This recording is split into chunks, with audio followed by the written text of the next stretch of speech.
What's going on, guys? Trev back again. Here to bring you another video. This one's going to be doing a throwback Walking Dead video review for The Walking Dead Season 1, Episode 4, which is called Vatos.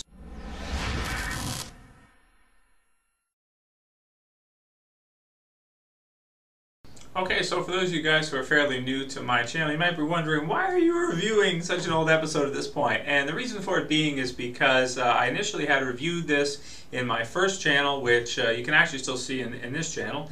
If you check the other channels listed, you can go and check out my first channel. But I had to remove it because I used some pictures and had some trouble with copyright, so I had to remove all of my Walking Dead Season 1 reviews, and I did not have them backed up.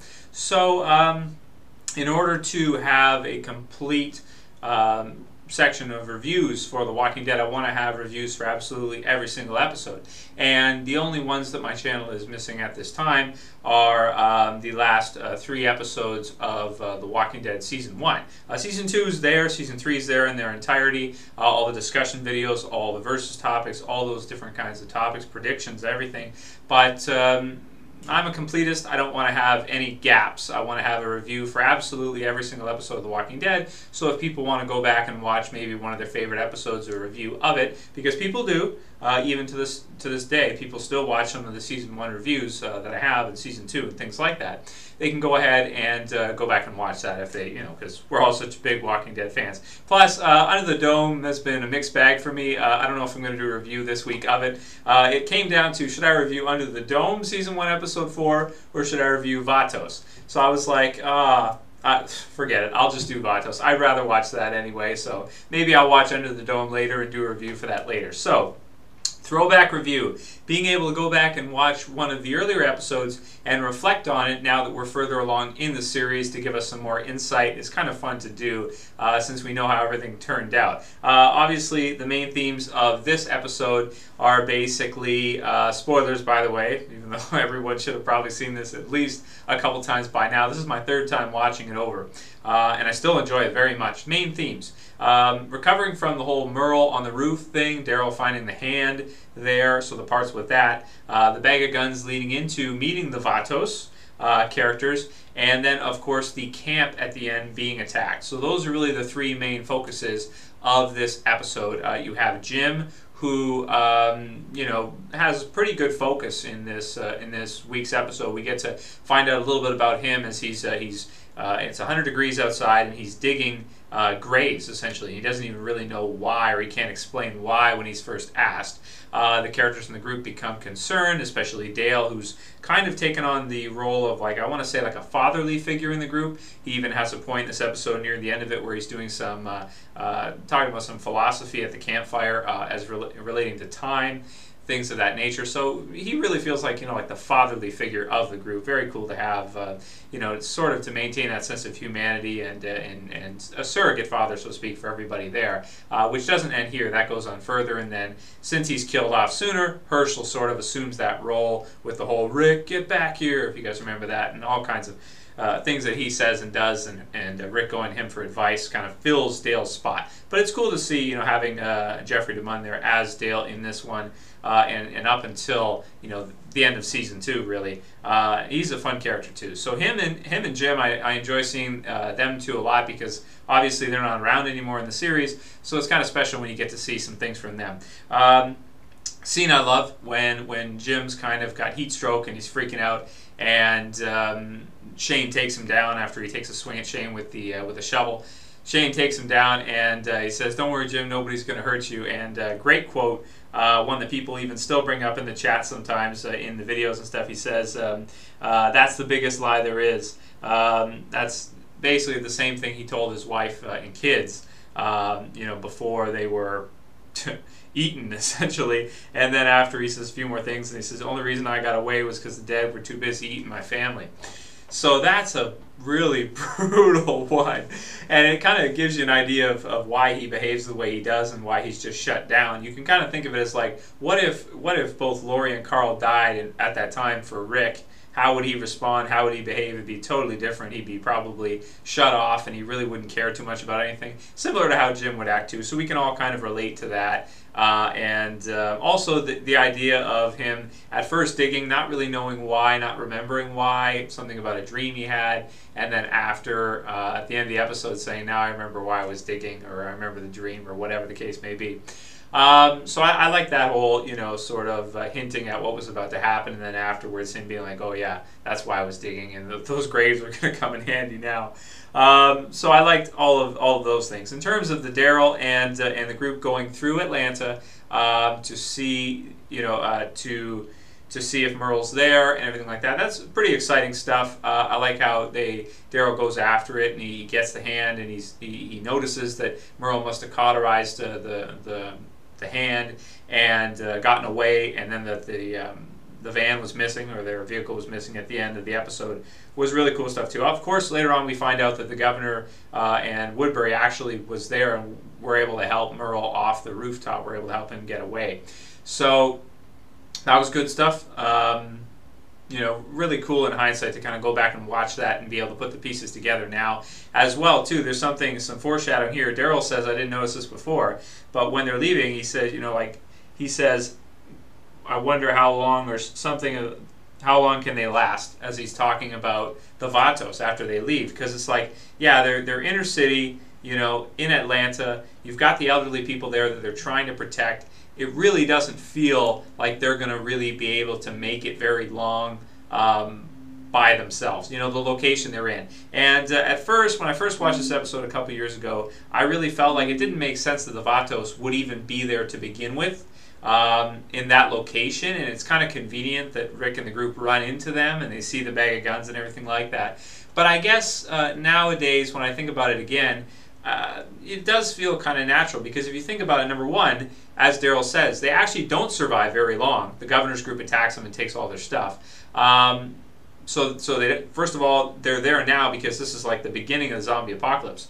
So it is true that you would have lots of different survivors, small little groups, that could survive for the first little part. But in the long run, after a year, a few months, there's so many of these groups are not going to be able to survive. So I think it makes sense that they would be there at this time, because it's like right at the beginning of the zombie apocalypse. It hasn't been that long yet, maybe a couple months in type thing. So it makes sense that they would be surviving there, and for now, because they're going to die soon afterwards. So that way it doesn't really feel contrived to me, because it is natural that some of them would be there. They can't leave because they're retired people. They won't, because they wouldn't be able to survive the trip and everything like that. So they stay there and just survive as best they can. But as Daryl says, not for very long. In terms of G and the characters, Felipe and everything, it's a nice twist. It's kind of interesting the way, I think Kirkman wrote this episode. I'm pretty sure he did. It's interesting the way G, the actor who plays him, really comes off hard at first. Like, he's kind of intimidating, kind of scary, the words he uses, the words he chooses to use against Rick, very hard, But then after you see the grandma walk out, Daryl says, get the old lady out of the line of fire. And it really it's a nice twist to go from that to that. And nowadays, when I watch it again, I like it better. When I saw it originally, I was like, I don't know how I was feeling it.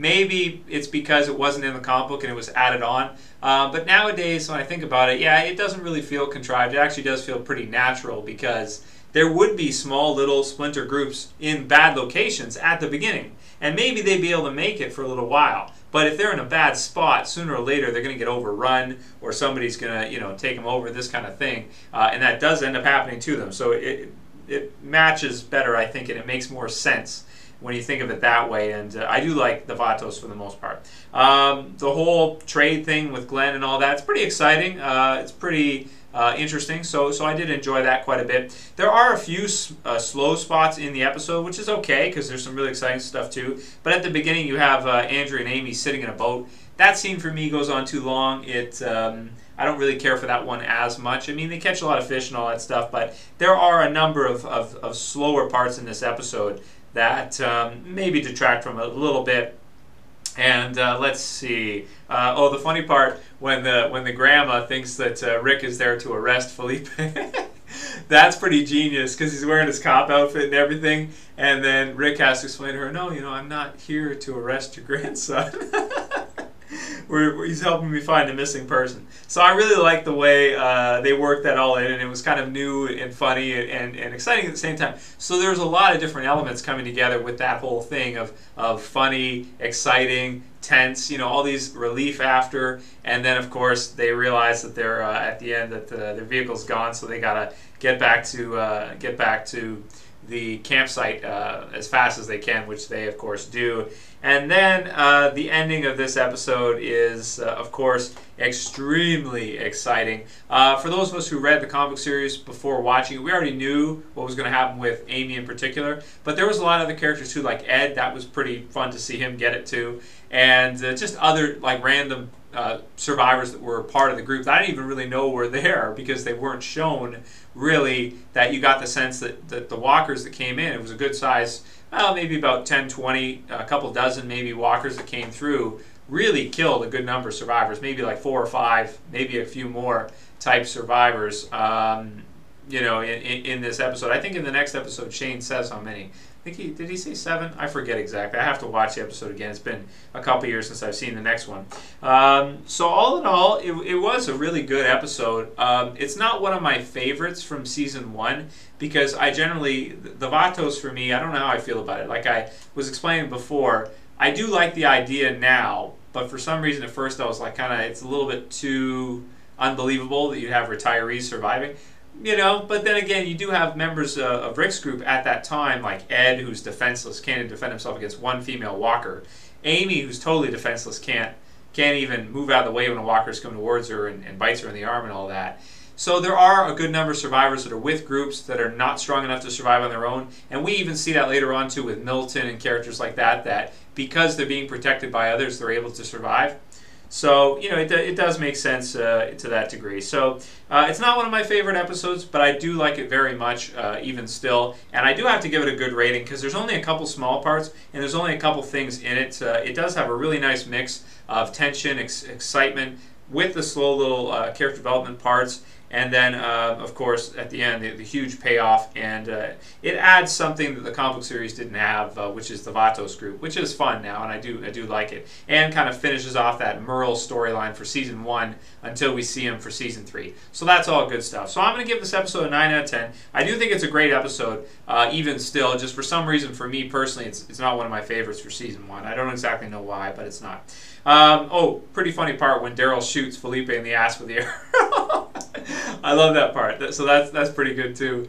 And yeah, I mean, that's pretty much all I got to say about Vatos. It's a great episode and definitely fun to watch even still after all this time to go back and check it out again. And let's see, there's 2 more from season 1 after review, episodes 5 and 6. And I'm going to do them. Even if people don't watch or whatever at this time, I'm going to do them. So please, anybody who is interested in seeing those, please write in the comments below. Let me know if you do want to see me finish those, because I do really want to have, a complete, reviews for every single episode of The Walking Dead, since it's such a demanded and heavy focus for my channel. Because you guys know, I do other things too, but people just want to see more Walking Dead videos, so I got to do what you guys want, so that's what I've pretty much been doing. So 2 more to go. I will do them. When? I don't know. I'll try to do them fairly soon. Yeah, that's pretty much it. So let me know what you guys thought about the throwback review. If, any other topics, suggestions, that kind of stuff, let me know, and I'll call it here. That's it for this video, guys. I'll see you for the next one. This is Trev, and I'm saying peace.